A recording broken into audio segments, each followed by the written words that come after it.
साल को लगभग 9 साल पूरे हो जाएंगे, 2 महीने बाद 3 महीने बाद। तो 9 सालों के अंदर जो वादा कर आए थे कि किसान की आमदनी दुगनी करेंगे, अब उस वादे की चर्चा कोई करता नहीं दिल्ली में। 25 सांसद यहाँ से चुनकर गए और अनेकों मंत्री हैं, लेकिन कोई भी इस बात को कहने को तैयार नहीं है कि हमने खुद चलकर वादा किया था और किसान की आमदनी दुगनी करने की बात की थी। उस पर बड़ा एक घातक प्रहार किया, वो 3 कृषि कानून बनाकर। अंत में जब साल भर लोगों ने विरोध किया, अनेकों लोगों की जान गई, तो वो विड्रॉ कर लिया उसको। और उस विड्रॉ करते वक्त कहा था कि हम न्यूनतम समर्थन मूल्य पर एक कुछ कानून बनाएंगे, लोगों को गारंटी देंगे। आज हम लोगों ने मांग रखी है कि एमएसपी की खरीद पर केंद्र सरकार को कानून बनाना चाहिए। किसानों को मुद्दे बड़े ज्वलंत हैं और आज हर तरफ से किसान पिस रहा है। खाद, बीज, बिजली, यूरिया सबकी किल्लत है या महंगाई हो गई है, आसमान छू रही है। ऊपर से उसकी बिक्री नहीं हो पा रही है और हमें लगता है कि 2/3 जब देश की जनता कृषि पर निर्भर है और उन लोगों के बारे में सब चर्चा करते हैं और इतने एक पूर्ण बहुमत की सरकार दिल्ली में है और हर मोर्चे पर फेल हुई है, लेकिन खासकर जो किसानों की पीड़ा है उसको रेखांकित करने के लिए हम सब लोगों ने आज अपनी आवाज उठाया है। कांग्रेस में चाहे वो राहुल जी हों, प्रियंका जी हों या खड़गे साहब, हम सब हमेशा किसानों की बात करते हैं और ये बात बहुत अब स्पष्ट हो गई है कि उत्तर भारत में भी अगर हम मजबूती से चुनौती देंगे भाजपा को तो उनको हरा सकते हैं। ये भ्रम लोगों ने पैदा करने की कोशिश की थी कि उत्तर भारत में भाजपा को हराना बड़ा मुश्किल काम है, लेकिन हिमाचल प्रदेश में जिस मजबूती से कैंपेन किया प्रियंका गांधी जी ने, हम सब ने मिलकर, वहां पर हमने उनकी जो वो डबल इंजन की बात करते थे, आपने सबने याद होगा कि डबल इंजन की सरकार यहाँ वहाँ, तो वो हमने एक इंजन सीज कर दिया उनका शिमला के अंदर और दूसरा करेंगे सीज 24 में दिल्ली के अंदर। तो ये भ्रम और ये घमंड तोड़ने के लिए भी जरूरी है कि किसानों को एकत्रित करें, नौजवानों को एकत्रित करें। और मुझे लगता है कि हम लोगों ने जिस प्रकार से राहुल जी की यात्रा को देखा है, राजस्थान से 18 दिन यात्रा वो निकल कर गई है, उसके बाद एक मैसेज गया है एकजुटता का, सबको साथ लेकर चलने का, संवैधानिक संस्थाओं को जो खोखला करने की साजिश हो रही है उसके खिलाफ भी हम लोग आवाज उठा रहे हैं। महंगाई, बेरोजगारी, तमाम मुद्दे हैं समाज में और उस यात्रा का आने वाले समय में कैसे हम कार्यकर्ता उसका लाभ कैसे ले सकते हैं, उस पर हम सब चर्चा भी करते हैं, काम भी कर रहे हैं। 26 तारीख को हाथ से हाथ जोड़ो अभियान चालू होगा, वो 2 महीने चलेगा। उस संदर्भ में हमने चर्चा की, उसका आह्वान हमने मन से किया और हम सब चाहते हैं कि मिलकर यहाँ पर जो 30 साल की परिपाटी है राजस्थान में कि एक 5 साल सरकार भाजपा की रहती है, फिर 5 साल कांग्रेस की आ जाती है, उस परिपाटी को तोड़ना बहुत जरूरी है। ये कहना कि बाकी स्टेट्स में हो रहा है, तो यहाँ पर राजस्थान के जो नौजवान हैं उनके कुछ अरमान हैं और जो मध्यम वर्ग के गरीब लड़के हैं, ग्रामीण क्षेत्र खासकर, वो कितनी मेहनत से तैयारी करते हैं और फिर उसमें खर्चा भी होता है, पूरा परिवार जुड़ जाता है उसमें।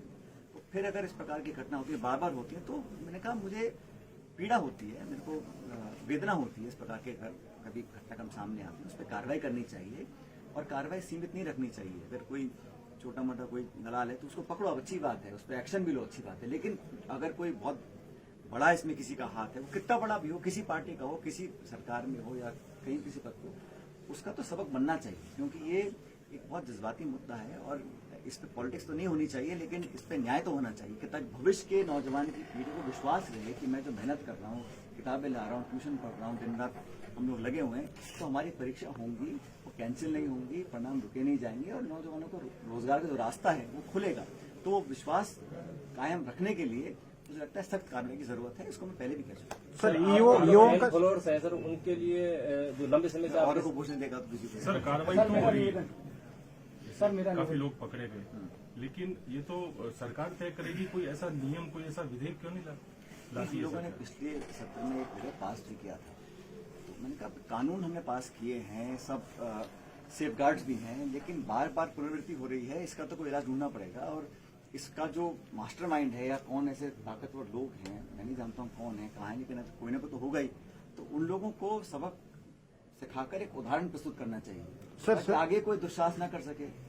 अब पेपर आउट हो रहा है, फिर उसकी कंप्लेन हो रही है, फिर पेपर कैंसिल हो रहा है और लगातार बार बार हो रहा है, तो उसका सब चिंतित है। ऐसा नहीं है कि सरकार हम में से कोई चिंतित नहीं, चिंतित है, लेकिन एक्शन में समझना। सर आपके सवाल पे युवाओं का ये कहना है कि आप भी सरकार में हैं, तो आप भी ये बात कह रहे हैं, तो अब और किससे कहेंगे? आप अगर ये बात कहेंगे, जो मुझे ठीक लगता है मैं हमेशा बोलता ही हूँ। जब कुछ चेंज लेकर आए थे हम कि जो महापौर का चुनाव हुआ था, उसमें पहले इंडायरेक्ट चुनाव था, फिर मैं डायरेक्ट करा दिया, फिर दोबारा इंडायरेक्ट करा दिया। तो मैं जब सरकार का पार्ट भी था तब भी मुझे जो सही लगता था मैं उस बात को बोलता था। और मैं समझता हूँ ये खूबसूरती है हमारे दल, हमारी पार्टी के अंदर कि हम अपनी बात बोल सकते हैं। अब जो केंद्र सरकार का मंत्रिमंडल है वहाँ कोई बोलने की स्थिति में है किसी से कुछ भी, वहाँ तो एक तरफा ही चलता है जो चलता है। लेकिन हमें जो ठीक लगता है उस बात को हम रखते हैं, रखना भी चाहिए। तो मैंने क्या इसमें सरकार ने संज्ञान लिया, कार्रवाई भी करी, आप सब जानते हो जयपुर के अंदर हुई है। लेकिन वो कुछ लोग फरार हैं और मैं समझता हूँ इनके ऊपर भी कोई ना कोई लोग होंगे, क्योंकि ये खुद इतना बड़ा काम कर पाए मुझे लगता नहीं है।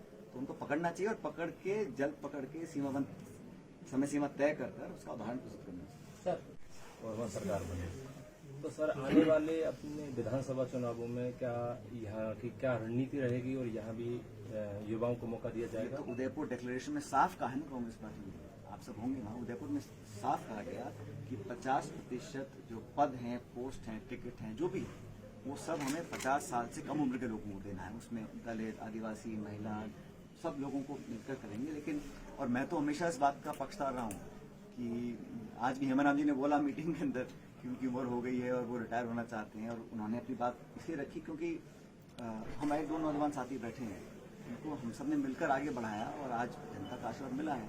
तो अभी तो टाइम है चुनाव में, कैसे टिकट का क्या करेंगे मैं नहीं कुछ कह सकता हूँ। लेकिन उदयपुर डिक्लेरेशन को सोनिया जी ने कहा और खड़गे जी ने भी कहा कि उसको हम पूरी तरह लागू करेंगे। उसका मतलब यही है कि नौजवानों को और अवसर और पर्याप्त मौके मिलने चाहिए। एक सर एमएसपी पे गारंटी कानून नहीं बनाया। आपने भी जब सरकार आई उससे पहले आपने कहा था कि हम किसानों का कर्ज माफ करेंगे, वो अभी तक नहीं हो पाया।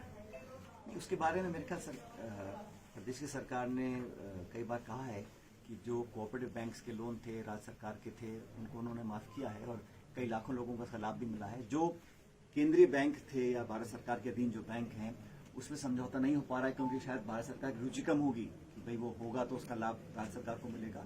इस भावना से उसको लटका रखा है। और लटकाने को आप देखो, जो राजस्थान का कोटा है सप्लाई का, यूरिया का, खाद का, उसमें कितनी कमी है। ठंड के महीनों में किसान को लाइन लगा के रात और दिन खड़ा रहना पड़ता है। तो ये बहुत एक नकारात्मक सोच मैं समझता हूँ दिल्ली की तरफ से है।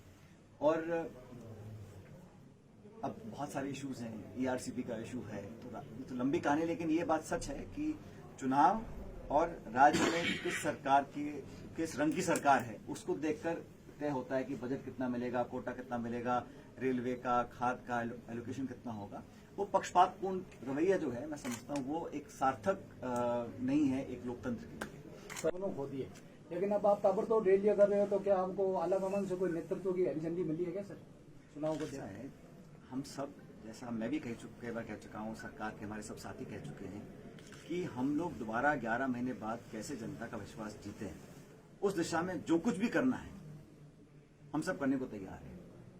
और इसमें सिर्फ मैं नहीं कह रहा हूँ, हमारे सब नेता प्रदेश के, राष्ट्र के सब कह चुके हैं कि सोनिया गांधी जी ने कहा कि संगठन ने बहुत लोगों को दिया है, अब देने की बारी है। अब हम आगे क्या दे सकते हैं? हमारी तरफ ने बहुत लिया है, कांग्रेस पार्टी ने बहुत लोगों को बहुत कुछ दिया है, तो हम लोग अब क्या योगदान, क्या कुर्बानी, क्या दे सकते हैं ताकि हम लोग दोबारा वापस सरकार में, राजस्थान में आए। और अब चुनाव होंगे कर्नाटक में, फिर मध्य प्रदेश, छत्तीसगढ़, राजस्थान चुनाव है, और इन स्टेट के इलेक्शन से 24 के चुनाव पर बहुत प्रभाव पड़ेगा। तो अगर हम सरकार दोबारा बनाएंगे तो 24 में मजबूती से हम लड़ सकते हैं। आप सब जानते हो पिछले 2 बार हम सीट नहीं जीत पाए, तो 23 में जब हम सरकार बनाई हम लोगों ने 18 में, तब 19 में हम एक भी सीट नहीं जीते। तो फिर 23 में सरकार हम बनाएंगे तभी जाके मुझे लगता है कि हम मजबूत चुनौती दे पाएंगे। लेकिन जनता भी भर गई है भाजपा के, लेकिन संगठन तो अभी भी भाजपा के जो 9 साल का जो करना है, जीएसटी, महंगाई, बेरोजगारी, निवेश, सारा खदान, हवाई अड्डे, रेलवे लाइन, बिजली कंपनी, बीमा कंपनी सब बेच दी होने पौने दाम में। तो सब लोग थक चुके हैं और ये बार बार कानून बनाना किसानों के खिलाफ, अग्निवीर जैसी योजना लेकर आना, महंगाई बढ़ा देना, और फिर इतना भी नहीं बोलते कि हम कोशिश करेंगे महंगाई कम करने की। मैं तो सुना नहीं किसी भाजपा के नेता ने बोला आज तक भाई हम पूरी कोशिश कर रहे हैं महंगाई ना। वो तो फिर हिंदुस्तान, पाकिस्तान, मंदिर और मस्जिद और ये वो, तो ये सब बातें लोग देख रहे हैं। अब लोग झिक चुके हैं, बदलाव चाहते हैं, लेकिन हम सबको संगठित होकर आगे